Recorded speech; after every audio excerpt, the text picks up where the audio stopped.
Pemirsa, Bank Indonesia telah menaikkan suku bunga acuan sebanyak 2 kali dalam rentang waktu relatif dekat menjadi 4,25%. Hal ini dilakukan untuk merespon kenaikan suku bunga Bank Sentral, The Fed, dan meningkatnya inflasi di tanah air.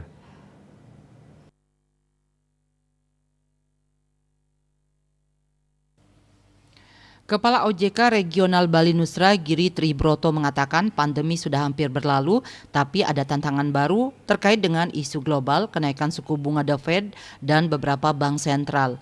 Ini menjadi suatu tantangan baru yang harus dihadapi. Namun menurutnya kondisi ini tidak bisa dibiarkan. Saat ini regulator dan pemerintah sedang menganalisa dampak kenaikan suku bunga tersebut terhadap industri jasa keuangan. Dengan naiknya suku bunga acuan menurutnya tidak akan mempengaruhi kebutuhan kredit. Suku bunga yang tepat saat ini yang akan digunakan. Untuk itu, perbankan harus transparan seperti wajib mengumumkan suku bunga dasar kredit. Meski demikian, OJK belum menentukan batas maksimal suku bunga bank. Ia menghimbau perbankan agar bunga kredit jangan terlalu tinggi jika angkanya masih bisa ketemu antara harapan nasabah dan kebutuhan bank, maka itu bisa diterapkan.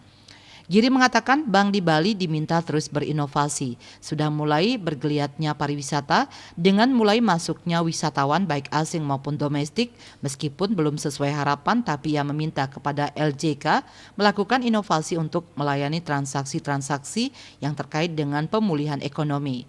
Menurutnya masih banyak kantong-kantong yang memerlukan kredit, tapi yang paling penting adalah bagaimana proyek memenuhi syarat kredit dengan perhitungan yang akurat. Jadi bank mesti tetap harus berhati-hati menyalurkan kredit.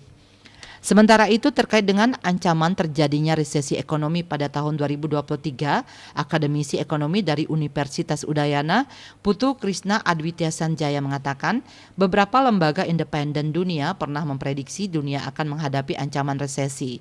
Ia melihat hal itu merupakan salah satu dampak dari konstelasi geopolitik di Eropa Timur yang semakin memanas, ketegangan politik di Tiongkok, kenaikan suku bunga yang dilakukan The Fed, dan bila segenap bank sentral kompak menaikkan suku bunga acuan akan menyebabkan situasi perekonomian lesu, resesi. Untuk itu Indonesia perlu melakukan antisipasi agar tidak masuk dalam jurang resesi sebagai akibat contagion effect dari luar atau global. Menurutnya pemerintah sudah pada posisi on the track, terlebih juga saat ini perekonomian sudah tumbuh, termasuk perekonomian Bali yang pernah punya pengalaman resesi akibat hantaman COVID-19. Menurutnya, dunia usaha harus tetap bergerak agar pertumbuhan ekonomi terjaga meski inflasi meningkat dan suku bunga kredit naik. Perbankan juga mesti tetap membiayai usaha-usaha yang prospektif dibiayai karena hal ini akan memberikan multiplier effect bagi ekonomi. Semua pihak harus bersama-sama bertahan dari guncangan ekonomi ini. Citamaya, Bali Post melaporkan.